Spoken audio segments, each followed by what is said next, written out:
কালো রাত চ্যানেলের পক্ষ থেকে নতুন একটা গল্প দিলাম। আশা করি তোমাদের ভালো লাগবে। একটা ভয়ানক কালো জাদুর গল্প দিলাম, যা শুনলে শরীরে লোম দাঁড়িয়ে যাবে। একটা ভয়ানক কালো জাদুর গল্প দিলাম, যা শুনলে শরীরে লোম দাঁড়িয়ে যাবে। চন্দ্রপুরের অভিশাপ।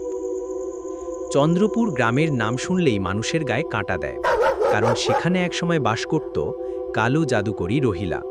কেউ বলে সে মানুষ ছিল না, কেউ বলে সে আত্মা, জীবন্ত এক অশুভ শক্তি। রহিলার কুঁড়েঘর ছিল গ্রামের একদম প্রান্তে, বিশাল এক বটগাছের নিচে। প্রতি পূর্ণিমার রাতে লোকজন দেখতে পেত সে একা একা আগুন জ্বালিয়ে কাঁসার থালায় রক্ত ঢেলে মন্ত্র পড়ত। তার ঘর থেকে রাতভর ভেসে আসত বাচ্চার কান্না আর হাসির মতো কাঁপানো গলা।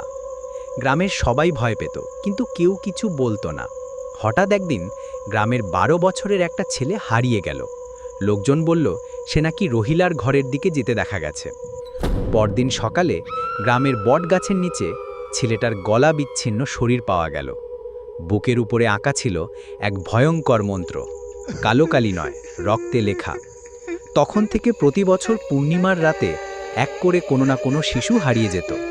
মানুষ বিশ্বাস করত রহিলা আসলে মরেনি, তার আত্মা এখনও ওই গাছের নিচে থাকে। সে আত্মা শক্তি সংগ্রহ করে, নতুন শরীর খোঁজে। শেষে এক ওঝা সেই বটগাছের 7 তালা লোহার শিকল দিয়ে তালা ঝুলিয়ে দিয়েছিল। তবুও আজও পূর্ণিমার রাতে ওই গাছের কাছে কেউ যায় না, কারণ সেখানে এখনও কাঁসার থালা শব্দ শোনা যায়। আর মাঝরাতে এক নারীর গলা ভেসে আসে, আরেকটা দে, আরেকটা প্রাণ। তোমার যদি ভালো লাগে, আমি এই গল্পের দ্বিতীয় পর্ব বা অন্য ভয়ঙ্কর গল্প লিখে দিতে পারি। বলো কেমন?